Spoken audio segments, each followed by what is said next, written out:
Hi friends, இன்றைக்கி நம்ம இந்த வீடியோவில் என்ன பார்க்க போகிறோம் அப்படின்னா, இயக்குனர் விஜய் அவரோட இயக்கத்தில் வெளிவந்திருக்கிற மிஷன் த சாப்டர் 1 அந்த படத்தோட ரிவ்யூ தான் பார்க்க போகிறோம். இந்த படத்தில் வந்து அருண் விஜய், எமி ஜாக்சன், அப்புறம் நிமிஷா சஜயன், பரத் போபண்ணா மற்றும் பலர் வந்து நடிச்சிருக்காங்க. இந்த படத்தோட கதை அப்படின்னு வந்து பார்த்திங்கன்னா, ஸ்டார்டிங்கில் போகிறப்ப வந்து அவரோட ஹீரோவோட பொண்ணுக்கு வந்து சர்ஜரி பண்ண வேண்டியிருக்கு. ஸோ அந்த சர்ஜரி பண்ணால் தான் அவங்கள காப்பாற்ற முடியும் அப்படிங்கிற கண்டிஷன். ஸோ அந்த சர்ஜரிக்காக வந்து லண்டன் போகிறாங்க. ஸோ அங்கே போய் அந்த அமௌண்ட்டெல்லாம் அரேஞ்ச் பண்ணுறதுக்கான அந்த ஒர்க்கெல்லாம் போயிட்டுருக்கு. ஸோ அப்படி போகிறப்ப வந்து அந்த நோட்டை வந்து அந்த அமௌண்ட் அரேஞ்ச் பண்ணுறதுக்காக ஒரு ஹவாலா நோட்டு வச்சுருப்பாங்க. அந்த நோட்டை வந்து ஒரு பஸ்ஸில் வந்து திருடங்க வந்து பறிக்கிறாங்க. அதை நோக்கி அப்படியே சேஸ் பண்ணி போகிறப்ப வந்து போலீஸ்கிட்ட மாட்டிக்கிறாங்க. போலீஸ்கிட்ட மாட்டி ஜெயிலுக்கு போயிடுறாங்க. ஜெயிலுக்கு போனதுக்கப்புறம் அங்கேருந்து அந்த எப்படியாவது வெளியில் வரணும் அப்படிங்கிற அந்த முயற்சி தொடர்ந்துகிட்டே இருக்குது. ஏன்னா பொண்ணுக்கு ஆப்ரேஷன் வந்து வெயிட்டிங்கில் இருக்குது ஹாஸ்பிட்டலில் அப்படின்ட்டு. அந்த மாதிரி பரபரப்பாக கதை போயிட்டுருக்கும். அப்படி போயிட்டுருக்கும்போது திடீர்னு பார்த்தா கதை ட்விஸ்ட் ஆகி வேறு மாதிரி போக ஆரம்பிக்கும். அது நமக்கே வந்து நல்லா இருந்துச்சு படம் பார்க்குறதுக்கு. கதை வந்து திடீர்னு ஃப்ளாஷ்பேக்குள்ளே போகும். திடீர்னு வந்து அவர் யார், என்னவா இருந்தார் அப்படிங்கிற மாதிரி, அதாவது ஹீரோ, அந்த மாதிரிலாம் வந்து ஃப்ளாஷ்பேக்லாம் போகும். அதெல்லாம் நான் ரிவீல் பண்ண விரும்பல. நீங்கள் தேட்டரில் பார்க்கும்போது வந்து அது உங்களுக்கு நல்லா சர்ப்ரைஸாக நல்லா இருந்துச்சு. கதை திரைக்கதை நகர்த்தின விதம் வந்து செம்ம சூப்பராக அட்டன் பண்ணியிருக்காரு விஜய். அருண் விஜய்க்கு வந்து இது நிறைய படங்கள் வந்து நம்ம ரிலீஸ் ஆகிறதுக்கே திணறிட்டு இருக்கும்போது இந்த படம் யானை, அந்த படத்துக்கு அப்புறம் இந்த படம் வந்து கொஞ்சம் நல்லாவே இல்லை, சூப்பராக அமைஞ்சிருக்குன்னு சொல்லலாம். நல்ல படம். கண்டிப்பாக ஃபேமிலியோடு போனீங்க அப்படின்னா ஒரு நல்ல படம் பார்த்து திருப்தி கிடைக்குங்கிறதுல எந்த டவுட்டும் இல்லை. அதேமாதிரி ஒரு படத்தை வந்து ஒரு காமெடி இல்லாமல், சாங்ஸ் இல்லாமல் இவ்வளோ விறுவிறுப்பாக கொண்டு போக முடியும் அப்படிங்கிறதுக்கும் வந்து அதுவும் நல்லா பெட்டராக பண்ணியிருக்காங்க. நீங்கள் எந்த இடத்துலையுமே ஒரு ஜோக்கு இந்த மாதிரிலாம் எதிர்பார்க்கவே முடியாது. படம் சீரியஸாகவே போயிட்டுருக்கும். இருந்தாலும் அந்த கதைக்குள்ளே உங்களை இழுத்துட்டு போயிட்டே இருக்கும். பாட்டு, இது காமெடி, இதெல்லாம் இந்த மாதிரி கதைக்கெலாம் இருக்கணும்னு அவசியம் இல்லை. நல்லா இருந்துச்சு பார்க்குறதுக்கு நிஜமாகவே. அதேமாதிரி ஃபைட்டு செம்ம சூப்பராக பண்ணியிருந்தாங்க. ஸ்டன்ட் சில்வா தான் பண்ணியிருக்காங்கன்னு நினைக்கிறேன். ஃபைட் சீக்வன்ஸ் எல்லாமே நல்லா இருந்துச்சு பார்க்குறதுக்கு, அவ்வளோ சூப்பராக இருந்தது. அப்புறம் 2 ஹீரோயின் இருந்தாலுமே வந்து ஹீரோவுக்கு ஹீரோயின் இல்லாமல் ஒரு கதை நகருது அப்படிங்கிறது வந்து அதுவுமே நல்ல சுவாரஸ்யமான நல்லா இருந்தது. இந்த கதைக்கு என்ன திரைக்கதை வேணுமோ அதை பர்ஃபெக்டாக பண்ணியிருக்காங்க. அன்வான்டாக ஒரு சாங்கு, அன்வான்டாக ஒரு காமெடி, அந்த மாதிரிலாம் தேவையில்லாத விஷயங்கள்லாம் நல்லாவே அவாய்ட் பண்ணி பர்ஃபெக்டாக வந்து திரைக்கதை நடத்தின விதம் வந்து ரொம்பவுமே சூப்பராக இருந்துச்சு அப்படின்னு சொல்லலாம். அப்புறம் நம்ம பிஜிஎம் பற்றி சொல்லி ஆகணும்.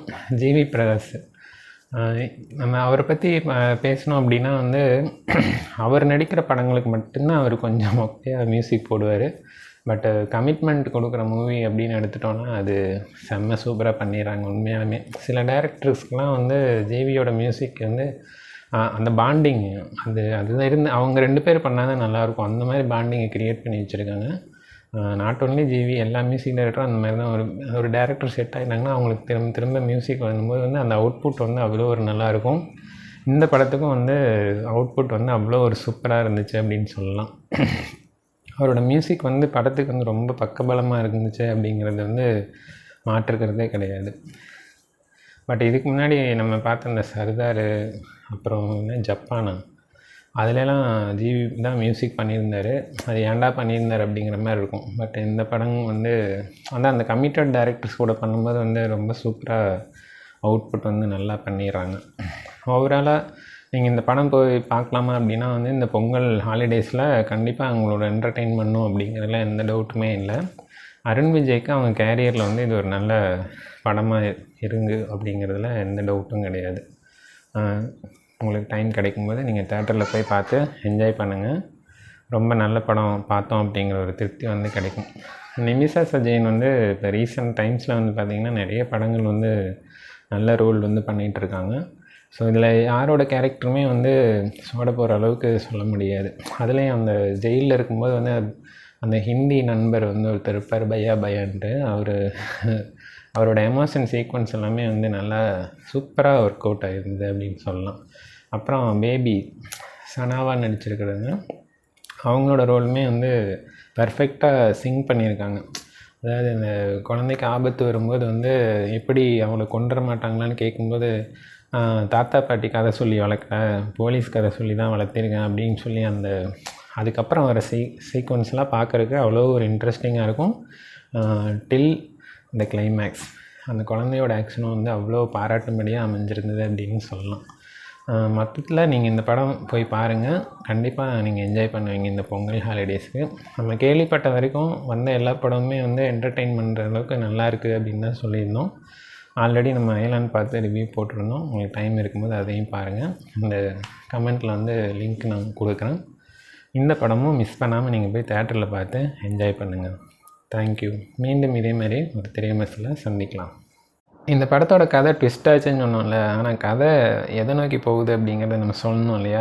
அது வந்து பாகிஸ்தான்லேருந்து ஒரு மிஷன் வந்து, அதாவது தீவிரவாத மிஷன் வந்து நடக்குது. அதை வந்து ஜெயிலுக்குள்ளேருந்து 3 பேரை வெளியில் வந்து கொண்டு வந்து அந்த மிஷனை வந்து சக்ஸஸ் பண்ணணுன்னு பிளான் பண்ணியிருப்பாங்க வில்லன் கூட்டம். ஸோ அந்த ஜெயிலுக்குள்ளே தான் இவர் கைதியாக போகிறார் இல்லையா, அந்த திருட்டு கேஸில், சண்டை அந்த ஃபைட் கேஸில். அங்கே போய் அதுக்கப்புறம் அந்த ரிவீல் ஆகிறதெல்லாம் வந்து நல்லாயிருக்கும். அதுக்கப்புறம் அந்த ஜெயிலிருந்து அந்த 3 பேரையும் வெளியில் விடாமல் எப்படி போராடி காப்பாற்றுறாங்க, நாட்டையும் காப்பாற்றுறாங்க அப்படிங்கிறது தான் வந்து இந்த படத்தோட கதை. தீவிரவாதிகிட்ட நாட்டை காப்பாற்றுற கதை தான். பட்டு எந்த அளவுக்கு சுவாரஸ்யமாக எடுக்க முடியுமோ அந்த அளவுக்கு சுவாரஸ்யமாக எடுத்திருக்காங்க. நீங்கள் பாருங்கள்.